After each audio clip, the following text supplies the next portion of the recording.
give us an example of some of the thoughts that go through your mind relative to this relationship. Okay. I would like to buy a house, and financially, he's not in that position, so I don't feel he's my financial equal. So I get caught up in thinking that maybe that I'm settling.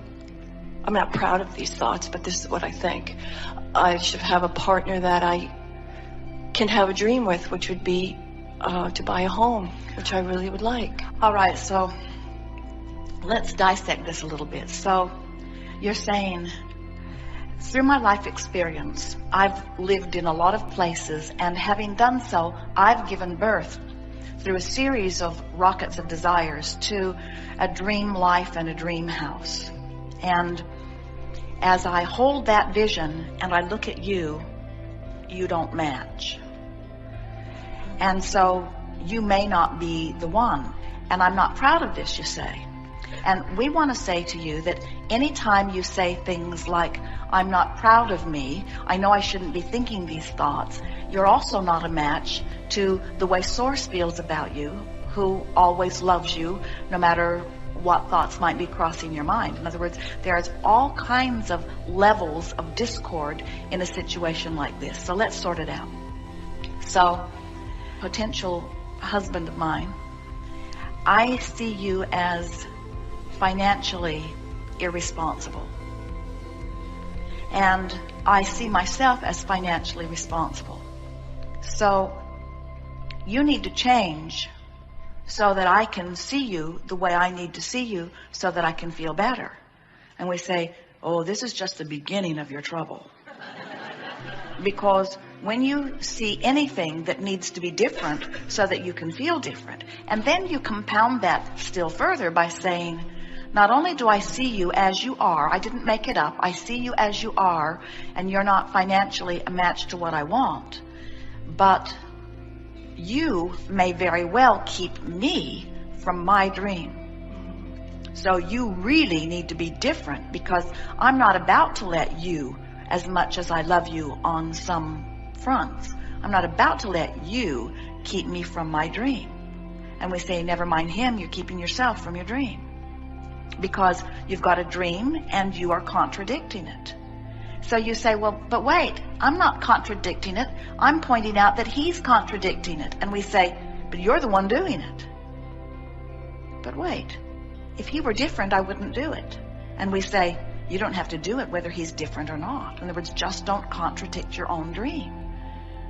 So, Abraham, are you saying that I've got this dream house over here in vibrational escrow, and if I just don't look at him and say, you're keeping me from it, that I'll turn and go in the direction of it no matter how he is financially? We say, yes.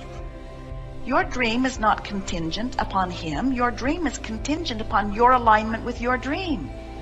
And when you use his current financial status as a reason to give yourself worry and contradict your own dream about your own house, well, you're contradicting your own dream. You're not keeping up with the house that you have created, but it's not his fault.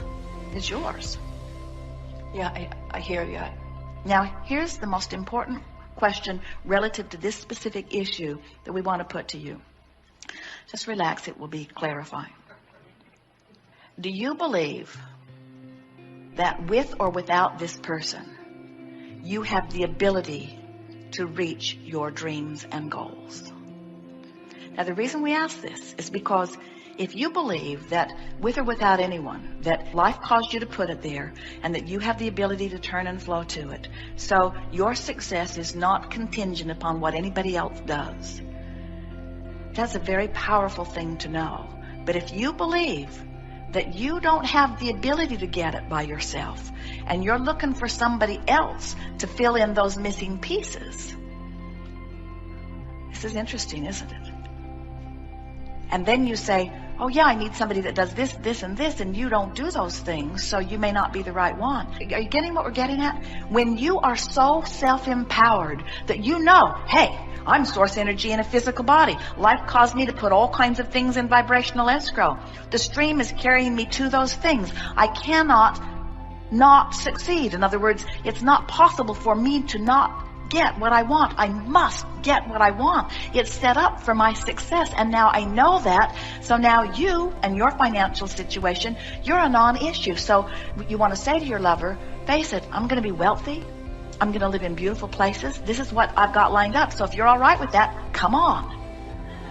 But that's not what you're saying. What you're saying is, I have dreams that I can't achieve without your support and your hard work and effort. And since I see your hard work missing, then you're probably not the one. And we say, under those conditions, we would agree. But when that's your criteria, when you're saying to your future mates, I've got dreams and I need you to do certain things in order to help me accomplish my dreams, we just want to say it bluntly and boldly. Those dreams have got to be pretty, minuscule, paltry, and puny, because that's all action can yield you. But if you've got big dreams and you've got alignment, then you could mate up with someone who had zero ambition, and your dreams would all come true anyway, because your dreams aren't contingent on what anybody else does, only what you do with your vibration. How about that?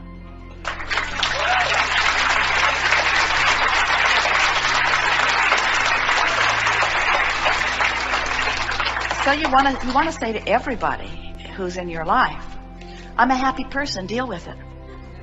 I'm a successful person, deal with it. What I want always comes to be.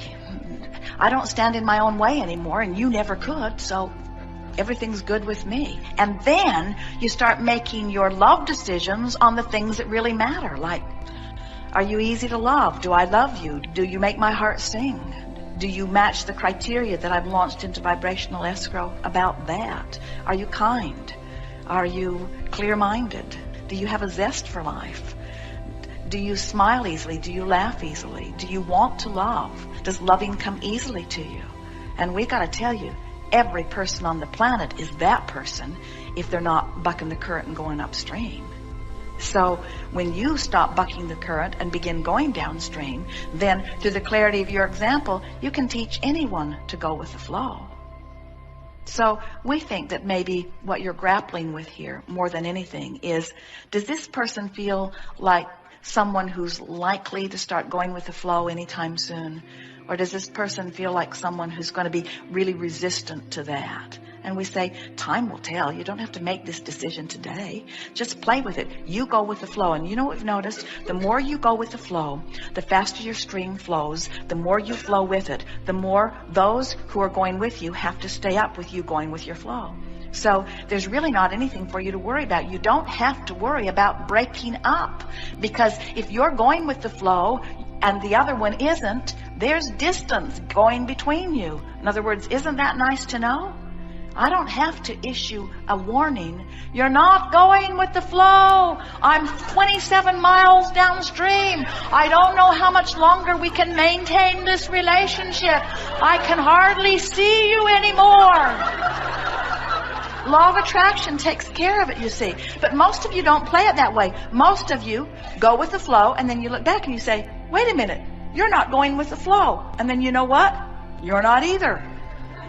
So now, because you're not going with the flow, I'm not going with the flow. And I'm pretty irritated about that, I've got to tell you. You're keeping me from going with the flow.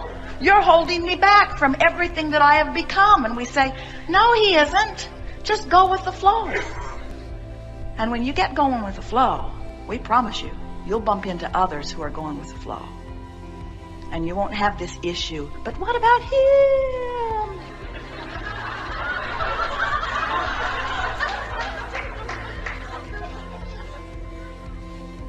And who knows? When you get going with the flow, he might too. If he were sitting here, he might tell us, I'd go with the flow if it weren't for her. You might. We think we'd be having the identical conversation with him. That's why our work is easy. We only have one answer, and we tell it to everyone.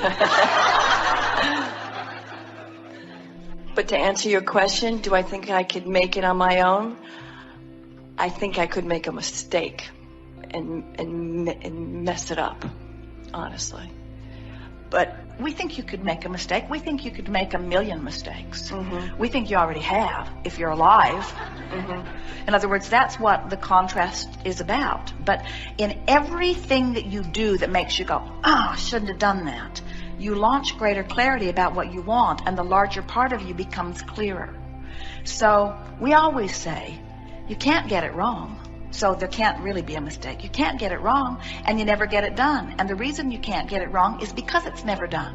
So as far as we would go along with human idea of mistake is you can hold yourself temporarily out of the flow. But in the moment you stop doing that, you go with the flow, so no harm done. No harm done. Because the flow doesn't say, we've been flowing and flowing and flowing, and you haven't been going, and now, frankly, we're tired of you. So we're going to flow around you. The flow just flows and never stops flowing, and never stops flowing in the direction of what you want. And you put your boat in any place, but the thing that is important, you put your boat in where you are. You put your boat in where you are, and that's enough. We want to say this in a way that you'll really hear it. It's enough that you're putting your boat in right where you are. And you know why it's enough? Because you don't have a choice. It's got to be enough, because you can't put your boat in anywhere than other where you are. Can you? You can't. You are where you are. So right now you don't have as much money as you want, and you've got dreams about a house, but you're not able to manifest them.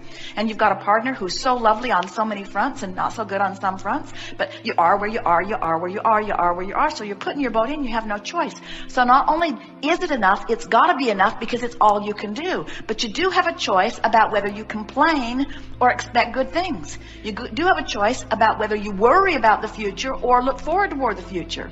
You do have a choice about whether you beat up on yourself or praise yourself, or beat up on your partner or praise your partner. In other words, that's the choice you've got. Upstream or downstream, that's the only choice you've got. And when you consistently begin to make more and more downstream choices, that means life gets funner, life gets fuller, life gets better. You feel better.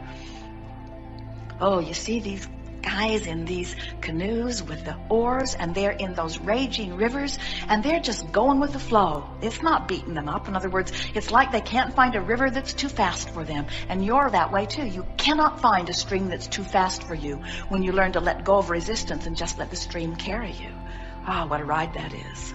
That's what you came for. You came for that ride, you see.